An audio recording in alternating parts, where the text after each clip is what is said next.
Selamat pagi Bapak, kami dari kelompok 7 akan membawakan materi tentang General Ledger and Reporting System. Sebelum itu, perkenankan kami memperkenalkan diri terlebih dahulu. Yang pertama ada Firda Firmania dengan NPM akhir 005. Yang kedua ada Aira Nadia Rizky dengan NPM akhir 024. Yang ketiga ada Pelangi Aurora dengan NPM akhir 141. Yang keempat ada Kirana Mutiara Islami dengan NPM akhir 286. Yang kelima ada Aloysia Diela dengan NPM akhir 409. Dan yang keenam ada Matilda Putri Adventium Penelayan dengan NPM akhir 428. Introduction General Ledger and Reporting System. General Ledger and Reporting System merupakan bagian penting dalam sistem informasi akuntansi yang berfungsi mengumpulkan, mengolah, dan menyajikan informasi keuangan perusahaan. Sumber informasi sistem yang pertama itu ada subsistem siklus akuntansi atau penjualan, pengeluaran, produksi, dan payroll. Yang kedua ada treasure atau aktivitas pendanaan dan investasi. Yang ketiga ada budget departemen atau data anggaran. Yang terakhir ada kontrol, yaitu jurnal penyesuaian. Adapun aktivitas utamanya yang pertama yaitu memperbarui General Ledger, yang kedua posting jurnal penyesuaian, yang ketiga menyusun laporan keuangan, dan yang keempat menghasilkan laporan manajerial. Tujuan sistemnya yaitu menyediakan laporan keuangan bagi pihak eksternal, membantu manajemen dalam pengambilan keputusan, dan mendukung pelaporan online dan kebutuhan informasi perusahaan. Threat and Control. Ancaman pada General Ledger System. Yang pertama ada data tidak akurat atau tidak valid, yaitu dapat menyebabkan kesalahan laporan dan keputusan manajemen. Yang kedua ada pengungkapan informasi tanpa izin, yaitu laporan keuangan yang bocor dapat menimbulkan denda dan tuntutan hukum. Yang ketiga kehilangan atau kerusakan data, yaitu mengganggu proses pelaporan dan operasional perusahaan. Adapun pengendalian atau kontrolnya, yang pertama penggunaan Processing Integrity Control, yang kedua pembatasan akses dan multi-factor authentication, yang ketiga Action Control Matrix dan Authorization Control, yang selanjutnya enkripsi data untuk menjaga keamanan informasi, selanjutnya backup dan disaster recovery produk. Yang terakhir ada audit dan peninjauan perubahan data secara berkala. Adapun dampak teknologi dan regulasinya, yaitu yang pertama peralihan GAPP ke IFRS, yang kedua penggunaan XBRL untuk pelaporan elektronik, yang ketiga pemanfaatan ERP system untuk balance scorecard and laporan manajemen. Selanjutnya adalah update General Ledger. Di sini ada dua sumber data. Yang pertama ada accounting subsystem, sistem akuntansi lain yang mengirimkan data ke General Ledger. Misalnya penjualan, pembelian, penggajian, dan persediaan. Biasanya data dikirim dalam bentuk ringkasan transaksi atau summary journal entry. Contohnya total penjualan satu hari dan total pembelian persediaan. Yang kedua ada treasurer. Bagian treasury memasukkan transaksi tertentu seperti penerbitan utang, pembelian investasi, dan pembelian saham. Ada juga yang namanya journal voucher file, yakni tempat menyimpan jurnal yang akan diposting ke General Ledger. Berisi tanggal transaksi, akun debit kredit, jumlah utang, yang mana fungsinya sebagai bukti pencatatan dan membantu proses audit. Kemudian ada ancaman dan pengendalian. Ancaman utama ada dua. Yang pertama yaitu kesalahan pencatatan jurnal. Contohnya salah akun atau salah nominal. Kemudian yang kedua, jurnal tidak sah. Contohnya ada orang yang memasukkan jurnal tanpa izin. Yang mana nantinya dampaknya yaitu laporan keuangan menjadi salah dan pengambilan keputusannya bisa keliru. Lalu untuk mencegah kesalahannya digunakan beberapa kontrol. Yang pertama ada validity check, memastikan nomor akun benar dan ada di sistem. Kemudian yang kedua ada field check, memastikan jumlah uang diisi angka dan bukan diisi dengan huruf. Yang ketiga ada zero balance check, yang mana total debit harus sama dengan total kredit. Yang keempat ada completeness test, memastikan semua data jurnal sudah lengkap. Dan yang kelima Closed loop verification memastikan nomor akun sesuai dengan nama akun. Yang keenam ada sign check memastikan saldo akun berada di posisi yang benar di debit atau di kredit. Kemudian yang ketujuh ada run to run totals mengecek apakah saldo awal ditambah perubahan sama dengan saldo akhirnya. Bisa juga dilakukan dengan rekonsiliasi. Rekonsiliasi ini dilakukan untuk memastikan tidak ada kesalahan dan membandingkan data antar catatan akuntansi. Contohnya, saldo subsidiary ledger dibandingkan dengan general ledger, lalu trial balance digunakan untuk memastikan total debit sama dengan total kredit dan mengecek keseimbangan pencatatan. Jika seimbang, belum tentu pasti benar, tetapi menunjukkan pencatatan dasarnya itu sudah balance. Lalu diperlukan juga audit trail. Audit trail ini memungkinkan perusahaan mengetahui jejak transaksi dari awal sampai laporan keuangan. Fungsinya untuk melacak setiap transaksi dari dokumen sumber, baik kertas maupun elektronik, ke entry jurnal yang memperbarui buku besar dan ke laporan atau dokumen lain yang menggunakan data tersebut. Hal ini memungkinkan untuk memverifikasi bahwa semua transaksi itu yang diotorisasi telah dicatat. Lalu untuk melacak semua item yang muncul dalam laporan kembali melalui buku besar ke dokumen sumber aslinya. Untuk memverifikasi bahwa semua transaksi yang dicatat memang diotorisasi dan dicatat dengan benar. Berikutnya yaitu post adjusting entries atau posting jurnal penyesuaian. Ini adalah aktivitas kedua dalam sistem buku besar dan pelaporan. Prosesnya, jurnal penyesuaian berasal dari kantor pengontrol keuangan setelah neraca saldo awal disiapkan. Terdapat 5 kategori utama dalam jurnal penyesuaian. Yang pertama, akrual, mencatat peristiwa yang sudah terjadi tetapi kasnya belum diterima atau dikeluarkan. Contohnya piutang bunga, utang gaji. Yang kedua, penangguhan, mencatat pertukaran kas yang terjadi sebelum peristiwa terkait dilakukan. Contohnya, pendapatan diterima di muka, asuransi dibayar di muka. Yang ketiga, estimasi, mencatat porsi biaya yang diperkirakan akan terjadi selama beberapa periode akuntansi. Contohnya, beban penyusutan, beban piutang tak tertagih. Yang keempat, revaluasi, mencatat perbedaan antara nilai aset yang tercatat dengan nilai aktualnya atau perubahan metode akuntansi. Contohnya, perubahan metode persediaan, penyesuaian nilai persediaan karena usang. Yang kelima, koreksi, entry yang dibuat untuk memperbaiki kesalahan yang ditemukan dalam buku besar. Setelah seluruh ayat jurnal penyesuaiannya diposting, disusun neraca saldo yang telah disesuaikan atau adjusted trial balance, dan neraca saldo tersebut digunakan sebagai dasar penyusunan laporan keuangan. Tahap ini menjadi langkah berikutnya dalam siklus pelaporan keuangan. Berikutnya, ancaman dan pengendalian. Jurnal penyesuaian yang tidak akurat atau tidak sah dapat menyebabkan laporan keuangan salah dalam pengambilan keputusan yang buruk.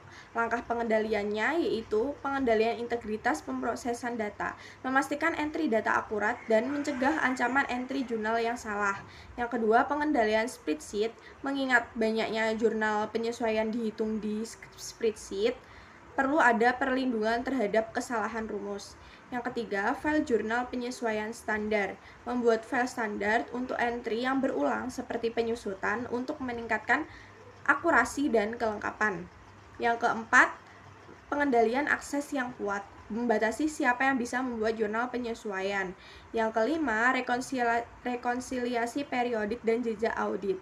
Menyediakan sarana untuk mendeteksi entry yang tidak sah atau tidak akurat. Prepare financial statement.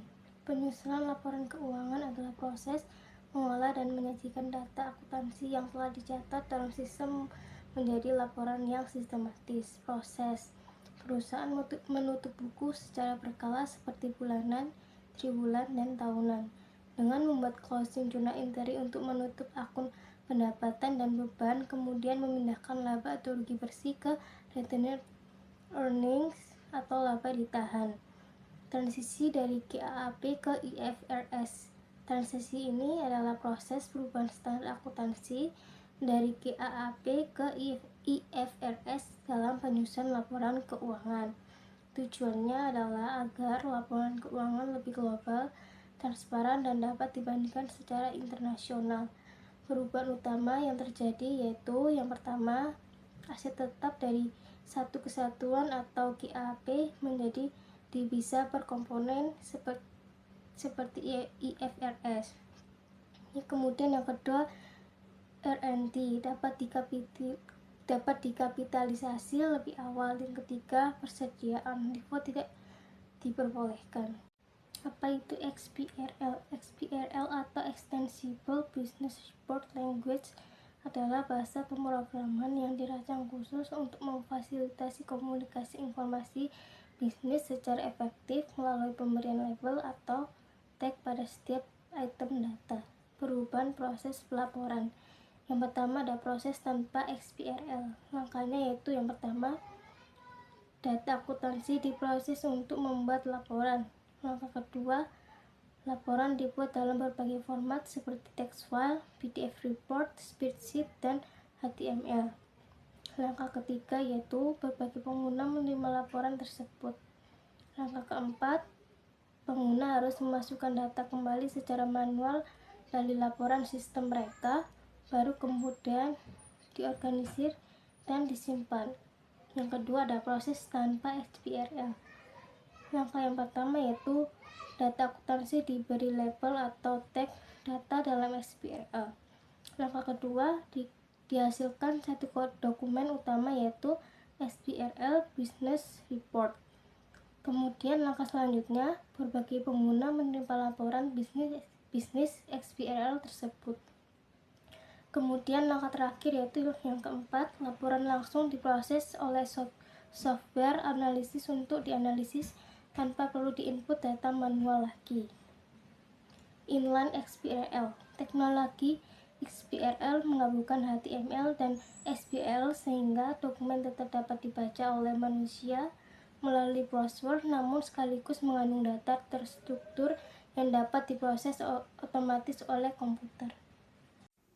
Pada slide ini kita akan membahas mengenai XBRL Process and Terminology. XBRL atau Extensible Business Reporting Language merupakan bahasa digital yang digunakan untuk pelaporan keuangan. Saat ini, SEC mewajibkan perusahaan publik menggunakan iXBRL dalam penyampaian laporan keuangannya. Hasil akhir dari proses ini disebut instant document atau yaitu file yang berisi data laporan keuangan yang sudah diberi tag atau penanda khusus sehingga dapat dibaca oleh sistem komputer. Di dalam instant document terdapat informasi seperti nilai akun, mata uang yang digunakan, periode waktu pelaporan, dan jenis akun. Setiap item data spesifik dalam laporan keuangan disebut elemen. Agar sistem dapat memahami data tersebut digunakan taksonomi, yaitu kumpulan file yang mendefinisikan elemen dan hubungan antar elemen dalam laporan keuangan. Taksonomi terdiri dari dua bagian utama, yaitu skema yang berisi definisi elemen dan link basis yang menjelaskan hubungan antar elemen. Berikutnya dijelaskan jenis-jenis link basis dan peran akuntan dalam XBRL. Terdapat beberapa jenis link basis dalam XBRL. Yang pertama adalah reference link base yang menghubungkan elemen dengan standar akuntansi seperti IFRS atau US GAAP. Kedua, calculation link base yang menunjukkan hubungan perhitungan antar akun. Ketiga, definition link base yang menjelaskan hierarki atau hubungan struktur akun. Keempat, presentation link base yang mengatur tampilan laporan keuangan. Dan terakhir, label link base yang memberikan nama akun agar mudah dibaca manusia. Akuntan memiliki peran penting dalam implementasi XBRL. Pertama, akuntan memilih taksonomi yang sesuai dengan industri dan standar akuntansi perusahaan. Kedua, melakukan mapping data, yaitu mencocokkan akun perusahaan dengan elemen dalam taksonomi. Jika tidak ada teks standar yang sesuai, akuntan dapat membuat extension taksonomi agar informasi perusahaan tetap dapat disajikan dengan tepat. Selain itu, akuntan juga bertanggung jawab melakukan validasi data dan membantu penyusunan tampilan laporan agar informasi dapat disajikan secara akurat. Slide selanjutnya mengenai ancaman dan pengendalian dalam penggunaan XBRL. Ancaman pertama adalah inaccurate financial statement atau laporan keuangan yang tidak akurat. Hal ini dapat terjadi karena kesalahan memilih taksonomi, salah klasifikasi akun, atau kesalahan judgement dalam IFRS dan XBRL. Dampaknya adalah laporan keuangan menjadi tidak representatif dan nilai akun seperti depresiasi bisa salah. Ancaman kedua adalah fraudulent financial reporting, yaitu kecurangan pelaporan keuangan. Contohnya manipulasi jurnal oleh manajemen, overstate pendapatan, atau understating kewajiban. Masalah utama dalam kasus ini adalah manajemen memiliki kemampuan untuk melakukan override terhadap pengendalian internal. Untuk mengurangi risiko tersebut, diperlukan beberapa pengendalian. Pertama, training and experience, agar pengguna memahami taksonomi dan mengurangi kesalahan mapping data. Kedua, penggunaan package software untuk meminimalkan kesalahan numerik dalam pengolahan data. Dan ketiga, dilakukan independent audit oleh auditor internal maupun eksternal untuk memeriksa journal entries, adjustment general journal, ledger, dan audit trail. Baiklah, di sini saya akan menjelaskan terkait pembuatan laporan manajerial. Nah, aktivitas terakhir dalam sistem buku besar dan juga pelaporan adalah menghasilkan berbagai laporan manajerial untuk membantu perencanaan dan juga evaluasi kinerja. Nah, sistem ERP itu memungkinkan manajer untuk membuat laporan kinerja yang hampir tidak terbatas untuk mengidentifikasi tren dan juga area yang butuh analisis secara mendalam. Output yang dihasilkan antara lain yang pertama adalah anggaran, kemudian ada laporan kinerja. Nah, untuk mengevaluasi kinerja dengan tepat, laporan itu harus menyoroti hasil yang dapat dikendalikan langsung oleh unit yang dievaluasi. Kontrol utamanya adalah yang pertama, akuntansi pertanggungjawaban. Nah, akuntansi pertanggungjawaban itu menghasilkan laporan berjenjang yang memecah kinerja organisasi berdasarkan subunit tertentu. Nah, biaya total dari subunit tingkat bawah muncul sebagai salah satu baris item pada laporan tingkat di atasnya. Kemudian yang kedua ada anggaran fleksibel. Nah, anggaran ini yaitu anggaran yang jumlahnya bervariasi sesuai dengan ukuran aktivitas organisasi. Hal ini itu mencegah manajer untuk dihukum atau dihargai atas faktor di luar kendali mereka. Contohnya seperti lonjakan produksi yang tidak terduga. Nah, yang terakhir adalah balance scorecard. Nah, balance scorecard adalah laporan manajemen yang mengukur 4 dimensi kinerja organisasi untuk memberikan pandangan yang lebih komprehensif dibandingkan ukuran keuangan saja. Nah, perspektif utamanya yang pertama dari segi perspektif keuangan. Nah, perspektif keuangan ini adalah sebuah indikator masa lalu. Contohnya seperti profitabilitas dan juga arus kas. Kemudian ada perspektif dari pelanggan. Nah, perspektif ini itu mengenai kepuasan dari pelanggan kita atau customer. Contohnya seperti status sebagai pemasok utama dan juga rating dari customer itu sendiri. Kemudian ada operasi internal. Nah, ini itu contohnya seperti efisiensi proses dan juga kualitas layanan dan kecepatan pengiriman. Kemudian yang terakhir ada inovasi dan pembelajaran. Ini itu contohnya seperti pelatihan karyawan dan juga pengembangan pada produk baru dari perusahaan. Baiklah, cukup sekian dari presentasi kelompok kami. Kurang lebihnya kami mohon maaf bila ada salah kata ataupun pengucapan yang kurang berkenan. Baiklah, terima kasih. Wassalamualaikum warahmatullahi wabarakatuh.